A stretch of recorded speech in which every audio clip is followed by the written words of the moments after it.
Did you know a real llama nearly ruined an episode of Lost in Space? Or that the show's most iconic character wasn't even in the original pilot?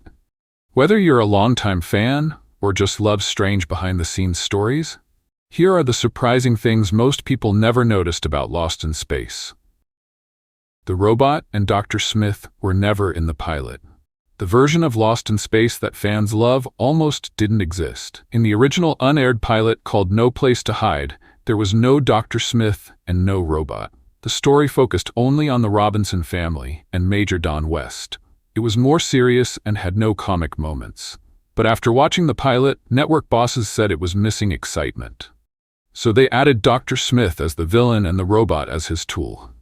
These two ended up becoming fan favorites. Dr. Smith was meant to be temporary. Dr. Smith wasn't supposed to last long. He was written as a one-time villain. But actor Jonathan Harris had other ideas. He played Smith with dramatic flair and humor, turning the character into a lovable coward. His catchphrases, like "Oh, the pain," made him the show's star.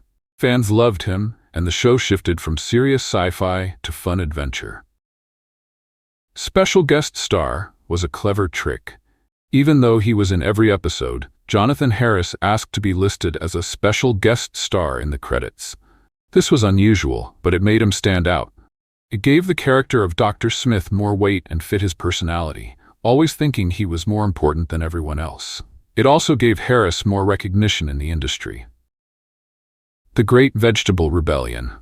By season 3, things got weird. One of the strangest episodes was The Great Vegetable Rebellion, where the crew meets a giant talking carrot named Tybo. It was so bizarre that even the writer tried to hide the script. The show also planned to include a live llama, but it kept spitting on everyone, so they removed it. This episode aired just before the show was canceled, and some say it helped bring the end. Real romance behind the scenes. On screen, Will and Penny Robinson were siblings. Off-screen, actors Billy Mooney and Angela Cartwright were more than friends. As they got older, their friendship turned into a relationship. They even got engaged for a short time after the show ended. While they eventually went their separate ways, they stayed close friends, and their real connection added depth to their scenes together. CBS chose Lost in Space over Star Trek. Back in the early 60s, both Lost in Space and Star Trek were being pitched to networks. CBS had to choose one, and they picked Lost in Space because it felt more family-friendly. It was a hit at first, while Star Trek struggled. But in the long run, Star Trek became the bigger franchise. Still, it's fun to think how TV history might have changed if CBS had gone the other way. The robot suit cost $70,000. The robot wasn't just cool, it was expensive. It cost $70,000 to build and weighed 200 pounds. Actor Bob May wore the suit, even though it was hot and hard to move in. The voice, however, came from another actor, Dick Tufeld, who also narrated the show. Real computers on set made Jupiter 2 look authentic.